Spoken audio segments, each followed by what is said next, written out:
It's the Middle-aged Bodcast. Getting older, but having some laughs. Welcome to Season 5 of the Middle-aged Bodcast with me, Raging Rich. And me, T.A. Shelano. And T.A., we are back. It is Season 5. After a very successful Season 4, we are returning and we have some really good content to bring to the podcasters this season. Well, it is going to be Season 5, Rich. No idea how we've got to Season 5. I don't think we can necessarily say back by popular demand, but maybe not entirely untrue. There may be people out there who are absolutely desperate for our return, ready to sort of have us warm up their autumn into winter period. But it is also going into our second year of podcasting. So we're now, I won't say veterans, but we're certainly moving on into, a more maturing of our broadcasting experience. So looking forward to that.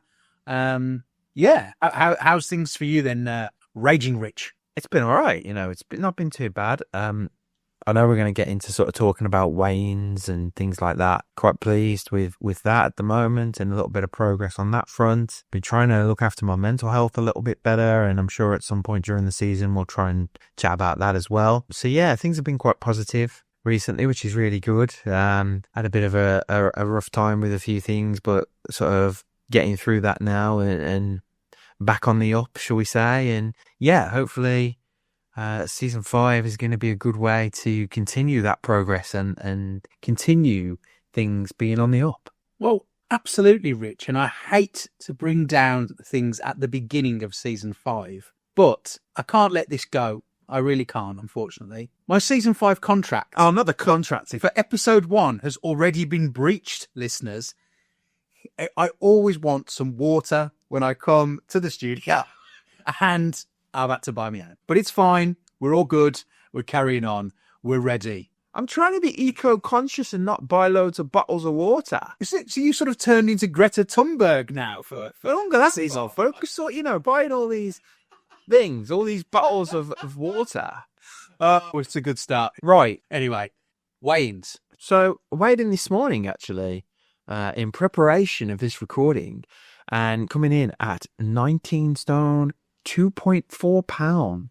I mean, that's very overly accurate, putting the ounces bit in. Well, I've got new scales, T.A., because as you recall, when we were previously doing the weigh-ins, I did point out I don't think the scales were super accurate. Not this with the scales again. So you've got new scales. So these are the scales now. Moving forward, you're going, oh, they are indeed. They're much better. But obviously, we do still need to refer back to previous times. Yeah. So just for the benefit, I mentioned this in the latter stages of Season 4 that I had started or restarted, should we say, my own weekly weigh-ins when you and I weren't doing it. And I've been obviously trying to keep up with that. Now, I actually weighed in a couple of days ago. So you've weighed in this morning. So I didn't know until I came here today what your scale rating was, should we say. And weirdly, we're on the same, because my weigh-in the other day was also not 19 stone, 2 pounds, 4 ounces. I didn't particularly look for the ounces. It might have been 19, 2.0. I'll be competitive now. I weigh 4 ounces less, which when we both weigh like the size of a baby elephant, I don't think that matters. But ultimately, yeah, we are around the same, which is, for those who use different measurements, 121.8 kilos. So that's it's a benchmark that's been set. But it would be remiss not to go back to the beginning and see how much progress or lack thereof there may be. And scales issues aside, which we're not getting to, if you look at it structurally, the very first weigh-in we did way back in Season 1, you were 20 stone, 1 pound, which is 127.7 kilos. So you're actually down a pound, just a pound less than a stone. So you've lost almost a stone since Season 1, whereas my weigh-in at the beginning of Season 1 was 19 stone, 6 pounds, 123.6 kilos. So I'm only 4 pounds down from then. However, I've been hitting the exercise, and so I am now a wall of muscle. So I'm 19 stone 2 of more muscle than the 19 stone 2 of less muscle. So I've got a long way to go on certain things, but I have been consistently working out, Rich, for 15 weeks now. That is very good. That is very impressive. And we did say before we were recording that you can see the progress there and the change. So yeah, really well done. I myself have been doing a little bit of working out now. We did bring up that I was thinking about doing some of the yoga, and Diamond Dallas Page, former WCW champion, got to give a shout out for DDP Yoga, because I have started doing a little bit of that.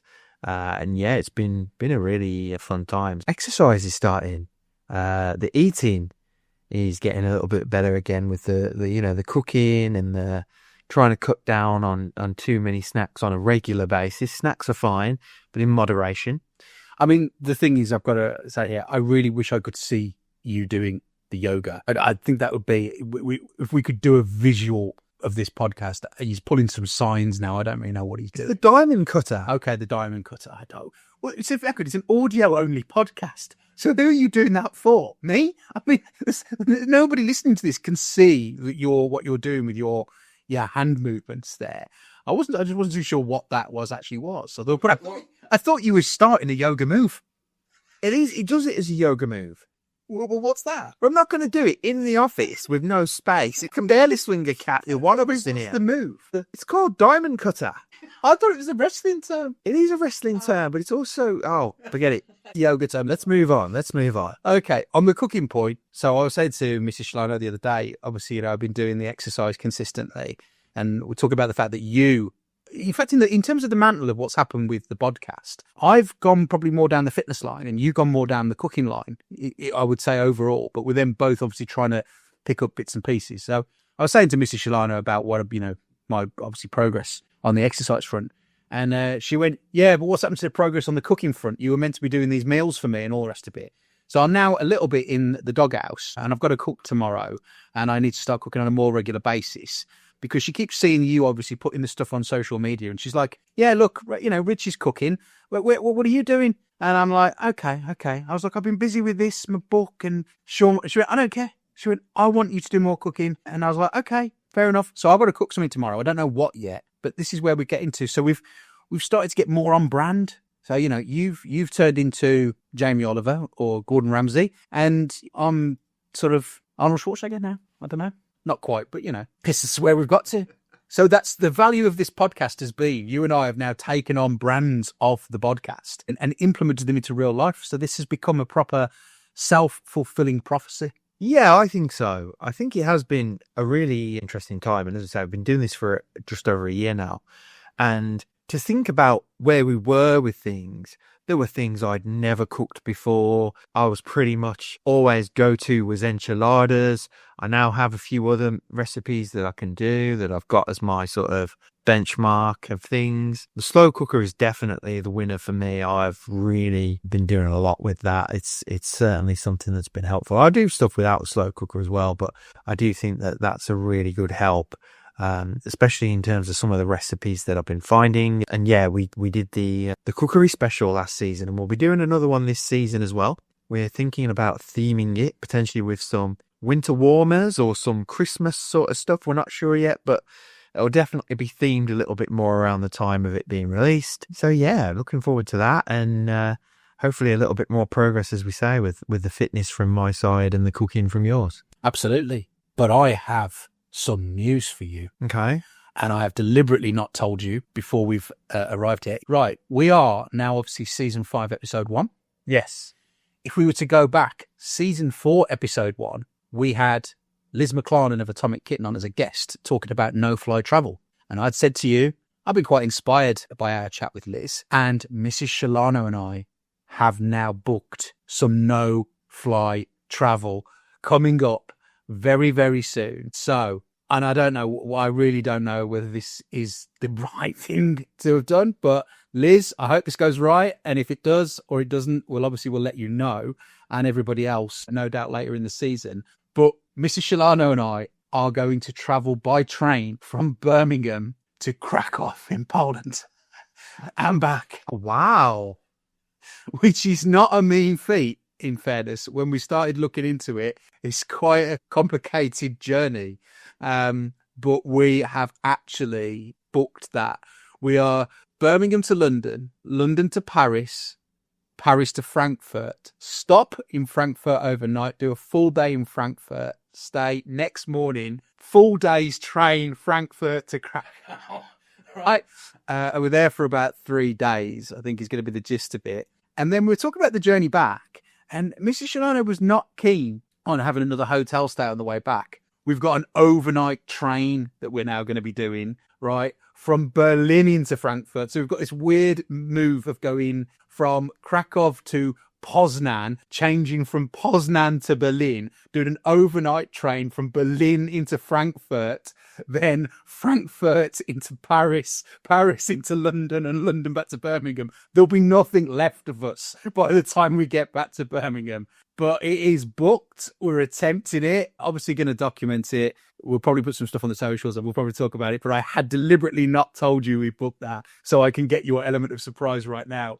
Oh, that's amazing. That's brilliant. Well done. I know you were talking about doing it, but you've actually booked it. That's fantastic. I want to shake your hands there. Thank you for it. That's fantastic. And, you know, it's interesting because we're talking about just then how we've been doing more things, whether it's the fitness or the cooking, that's been really inspired, I suppose, by doing this podcast. But the thing is, without that, I know what was an unexpected chat, obviously, with Liz McClarnon about that, it's not something I would have considered, but I found it really interesting. You're right. You know, we would have just booked a flight to go somewhere if we, you know, whether we were going to go to a Frankfurt or if we were going to go to Poland or whatever. But instead, you know, wrap it into a kind of it becomes a bit of a multi-trip. So we will actually, you know, have some time in Frankfurt on the way as well to explore different city as well as part of that trip. I mean, yeah, it's going to be a bit rough, particularly on the way back, I think. But, you know, that was more, Mrs. Shelano was like, no, we don't. There's no point. It's just getting somewhere late at night and staying overnight and then getting let's do the overnight train. So is the overnight train the one you can sleep on? Or is it just a train overnight? I think it's just an overnight train. Now, we've gone for unlike the UK, and we have obviously had this discussion with Liz as well, with the train prices, they are better. So actually, if you upgrade from like standard class to first class on a train in like Germany to Poland, it doesn't go up that much. It's like as a value for money thing, it might be like 20 quid. Do you know what I mean? Between you sometimes for the sake of, for the extra. So it'd be a bit more comfortable. But no, there isn't, we don't get a bed with that or anything like that. But yeah, we looked at that and the train prices, by comparison to the UK, it's crazy, to be honest. It's mad when we talked to Liz about it as well. It's mad to think you can get trains that go through various countries of Europe and the pricing compared to a UK train that's taking you essentially what is a 2-hour drive or something like that in a car. And you just go, I can't believe you're paying that kind of money. And I know we'd mentioned me and my brother going to Liverpool earlier this year, and that was quite expensive to do. So yeah, that's brilliant. I think that's fantastic. Yeah, I mean, actually, and I think Liz did talk about this in the episode as well, where people have talked about travelling potentially from the north end of the country. I mean, obviously we're Birmingham. I think she was obviously referencing relatives and stuff, particularly in Liverpool. But it's the same for us in terms of getting to London to carry on. Is you've still got that, and so when you actually look at that cost potentially against then the cost when you start booking the rest of the trip, the Birmingham to London element and then obviously London to Birmingham element coming back is actually quite a big percentage then of your cost almost, which, yeah, I mean, sometimes you could work it out in a different way, but obviously with your timings and things that you're trying to do to then, especially when you're trying to do a multi-hatted thing, we've kind of had to go, right, we'll get the fastest train from Birmingham to London, which obviously is going to be a bit more expensive than if we were able to do a slower train. But yeah, it does stack up. And when you look at the price to travel from Birmingham to London versus, say, we're going to do Frankfurt to Krakow or whatever, with you got to stop off in Berlin and change trains. The cost of that, by comparison, it's absolutely crazy when you consider the distance you're going to travel and between two different countries versus what you're having to pay just to travel within the UK. It's mad, but it was an eye-opener and it was an interesting thing to do because the logistics side of it become hilarious of like, well, if we go that day, what time, how far can we get before we're going to really need to stop? And then how far the next day? And then you go, well, if we stay there and then we do this, it becomes like almost like you're planning this kind of weird old school, I don't know, the way explorers would have done in centuries gone by, where we're going to go from here to here. We definitely need to have some documenting of that, T.A. We need to have something that the podcasters can see visually of your journey. So yeah, that's incredible. So it used to be around the world in 80 days with Phileas Fogg. It's around Europe in 7 days with Mrs. Shelano and I. I think that's going to be what it's going to be. And whether or not our marriage will survive all this train travel, I don't know, and all the fun and games of that. She might get lost in Berlin. Oh dear. That's really blowing me away. I'm really pleased you've done that.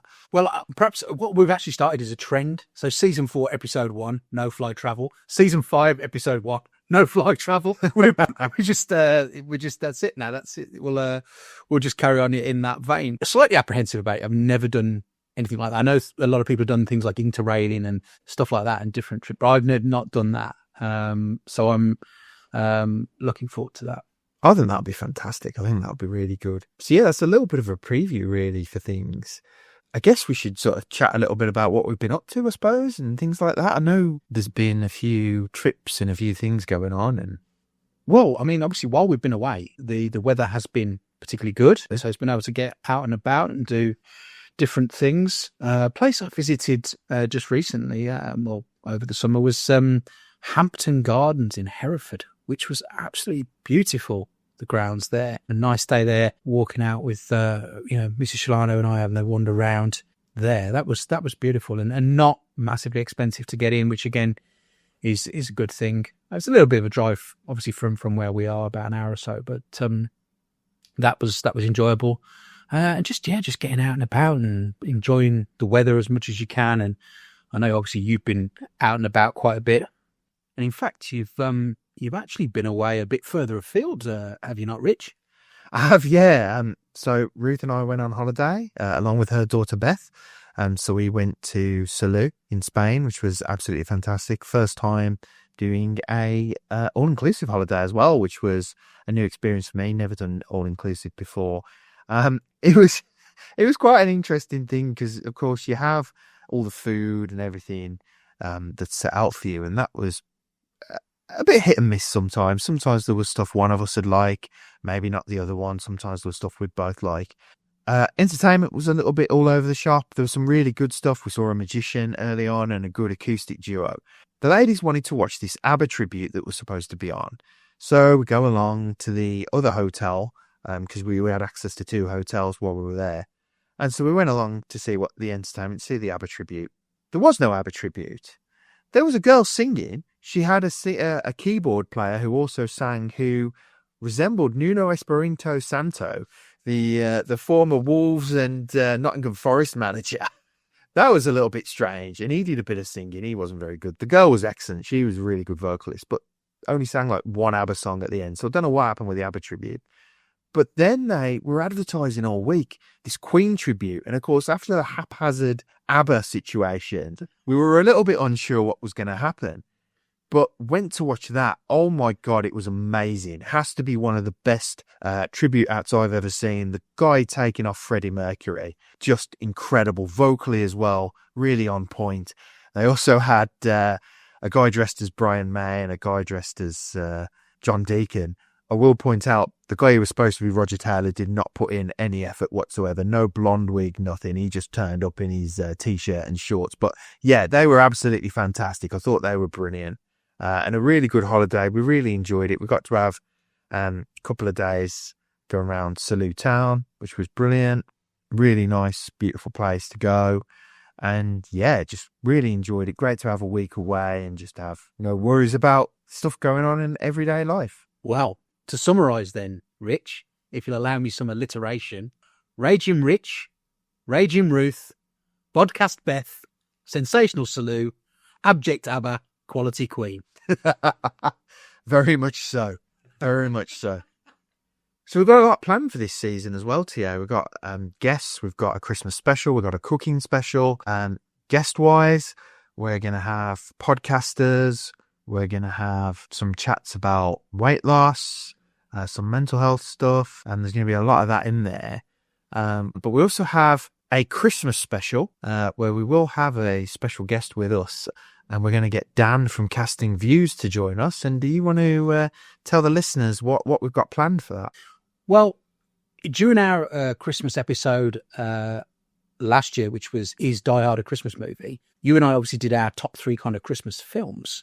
And spoiler alert, if you've not listen to that episode. Still go and listen to it, but spoiler alert, number one for me was Home Alone. And then Rich and I were chatting to say it's the 35th anniversary of Home Alone this year. So we are going to do a Home Alone Christmas special. So I am really looking forward to that because I quite frankly really love that film. So very much prepared for that one. And we'll also touch upon some of the sequels a little bit, the good and the bad. I know there is the one that was released a couple of years ago, Home Sweet Home Alone, that I have not watched. I'm sure you haven't either. That was not well received, and we may have a little bit of a pitch of our own of how to do a Home Alone movie, so stay tuned for that. A pitch of our own. You've pitched it to me today, and there's some interesting thoughts in there. I mean, your creativity around it was like, okay, that's a very different take on a Home Alone film.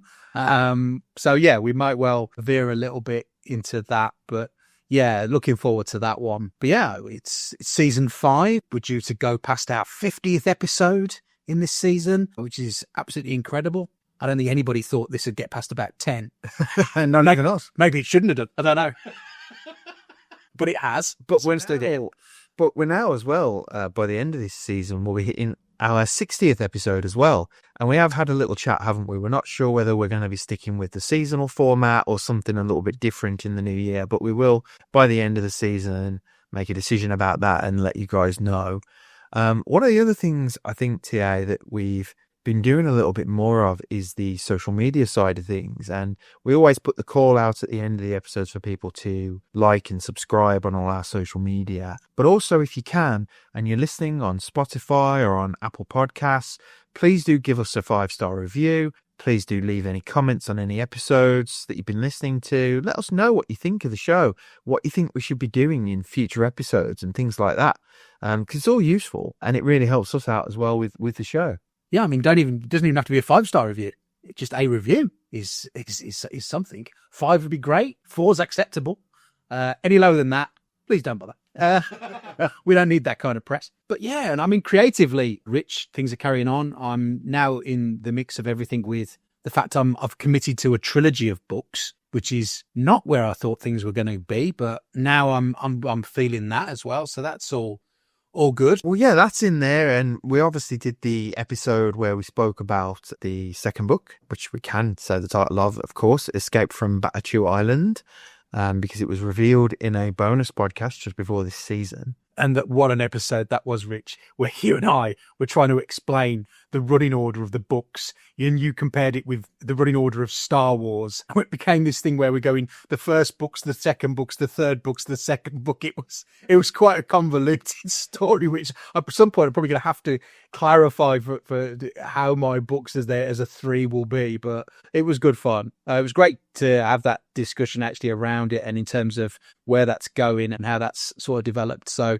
yeah, that was a fun one to do, that bonus. And of course, we did mention on our bonus podcast episode on Batman Day about TA. Would he either play the Arkham Asylum game or would he watch the Justice League movies? So please do get in touch. Let us know what you'd prefer him to do. I think doing both is probably a little bit much. My choice is neither, but yeah. Definitely keep you updated on that. So yeah, there's a lot to go through this season, as we say. Cooking, the exercise, physical health, mental health. Yeah, pop culture stuff, guests.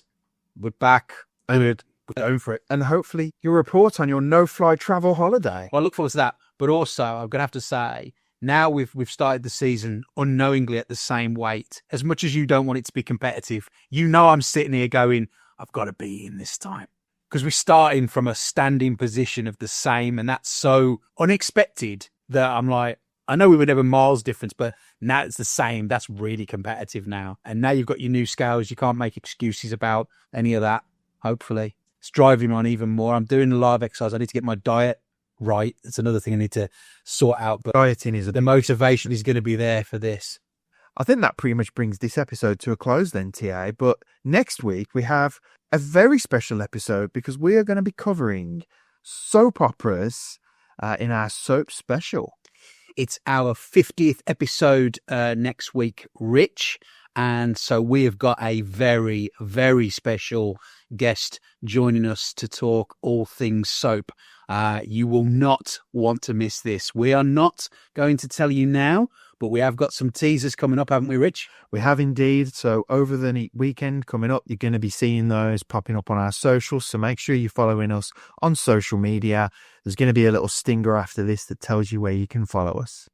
But thank you very much, podcasters, and we will catch you next week.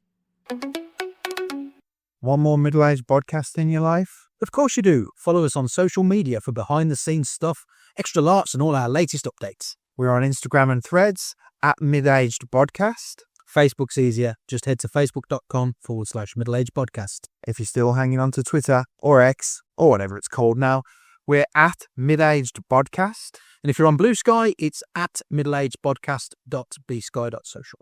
Or you can swing by our website, middleagedpodcast.co.uk. Give us a follow and stay in the loop. Cheers for listening. Two best mates here to take you to stand. Rich and T.A. got your health in the hands. Weigh-ins, laps, and tales they tell. For beats and nights, the workouts, they're keeping it real. Oh, it's the middle